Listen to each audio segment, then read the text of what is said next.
This lesson will focus on the Class B single-engine performance requirements for the en route and descent stage of flight. Essentially, the en route part of the flight is considered to be from 1,500 feet above the airfield from which the airplane has taken off to 1,000 feet above the destination airfield. Although the CAP 698 manual does show the en route performance requirements, these requirements are scattered through the document, which does not make for ease of reference. Therefore, it will be more convenient for you to refer to the original regulations published in JAR Ops 1, as illustrated here. This regulation states that an operator must ensure that the aeroplane, in the meteorological conditions expected for the flight, and in the event of engine failure, is capable of reaching a place at which a safe forced landing can be made.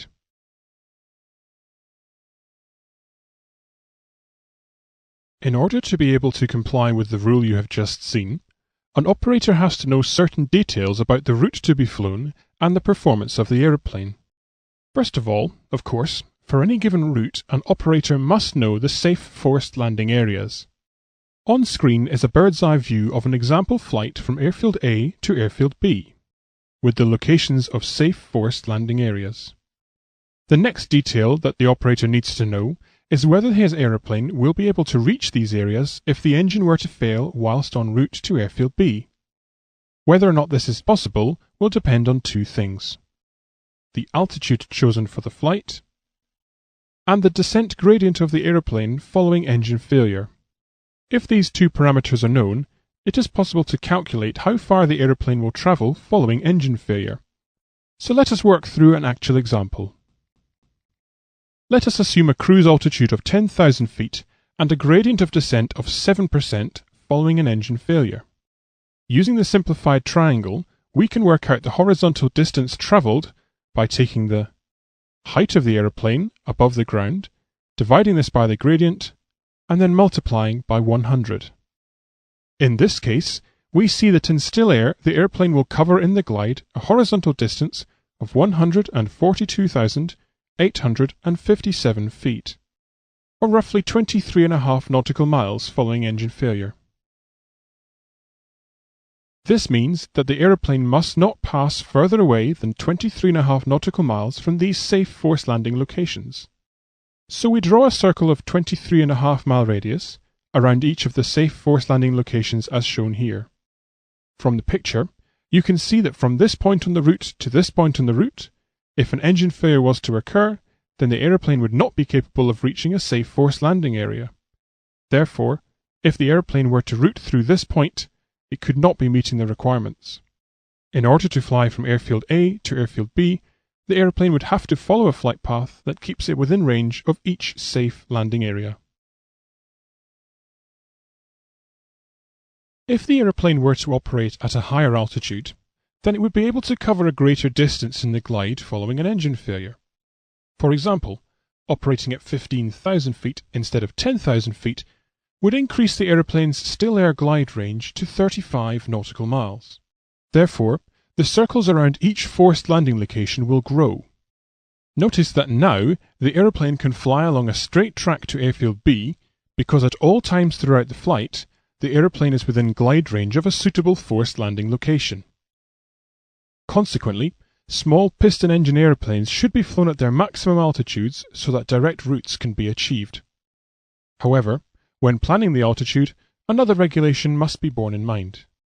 JAR Ops 1 states that when complying with the safe forced landing rule, the aeroplane must not be assumed to be flying, with the engine operating at maximum continuous power, at an altitude exceeding that at which the aeroplane's rate of climb equals 300 feet per minute. What this rule effectively does is to limit the maximum altitude that can be used in order to comply with the forced landing rule. An aeroplane may operate at higher altitude than this regulation prescribes, but the operator may not use the higher altitude in his calculation of glide range to a safe landing area. This situation is best understood by returning to our original scenario with the aeroplane at 10,000 feet and with a glide range of 23.5 nautical miles. Assume now that the 10,000 feet cruise altitude is the maximum altitude at which the aeroplane can still achieve 300 feet per minute. To comply with the rules, the aeroplane would have to fly the flight path shown. As we have seen, if the aeroplane were to fly at higher altitude, It would of course be able to glide further and assume a direct track to airfield B. But the extra glide range achievable because of the higher altitude may not be assumed when complying with the regulations, because at higher altitude the aeroplane's climb rate is less than 300 feet per minute. Therefore, the direct track from airfield A to airfield B cannot be flown. The aeroplane must still fly a track which takes it within the glide range achieved at 10,000 feet.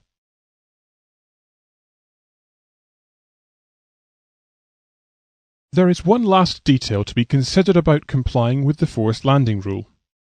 JAROPS 1 states that in order to comply with the safe forced landing rule, the assumed en route gradient shall be the gross gradient of descent increased by a gradient of 0.5%.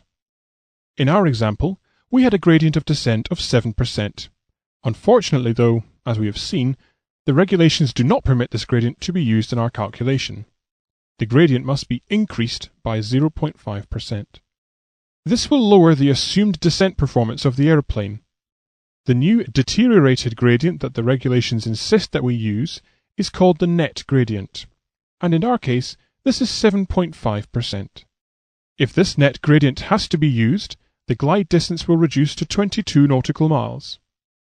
So although the aeroplane may achieve 23.5 nautical miles following an engine failure, it must be assumed to glide only 22 nautical miles. Looking at the diagram, this means that the circles around each safe landing area must reduce to a radius of 22 nautical miles.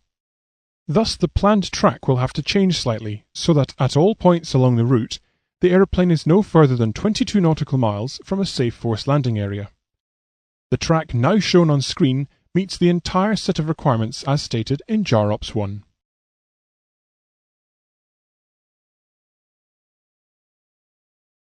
We mentioned at the beginning of the lesson that the CAP manual has the en route regulations in it for you, but that they were scattered through the manual and not conveniently collected in one place. On page 1 of section 2 in the general requirement paragraph, point C is the regulation about ensuring that the aeroplane is not operated unless surfaces are available which permit a safe forced landing to be carried out in the event of engine failure. However, the other regulations about complying with this rule are a few pages further on. You will find the remaining en route requirements at the bottom of page 8 of section 2. The first part of the regulations to be found here states that the aeroplane may not be assumed to be flying above the altitude at which a rate of climb of 300 feet per minute can be achieved. Underneath that rule, you can see the requirement which states that the net gradient of descent, in the event of engine failure, is the gross gradient plus 0.5%.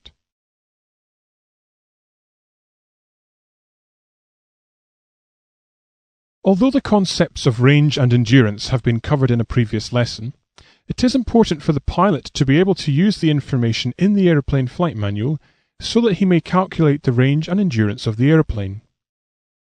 In the aircraft manual, there are graphs and tables which help you calculate the endurance and range of your airplane under various conditions. Shown here is a typical endurance graph for a light single-engine Class B aeroplane. Let us assume a cruise altitude of 7,000 feet with an outside air temperature of 7 degrees Celsius at 65% power. The endurance of the aircraft allowing 45 minutes of reserve fuel is 6.6 hours, or 7.4 hours allowing for no reserves. The graph shown here is for calculating the aircraft range, and it works in exactly the same way as the endurance graph, except that instead of working out airborne time, distance flown is shown.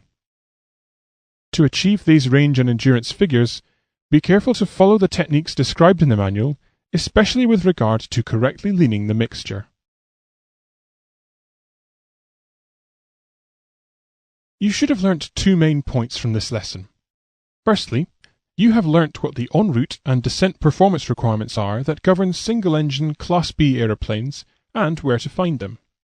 Secondly, that the pilot must comply with these regulations when operating a single-engine Class B aeroplane in the commercial air transport category.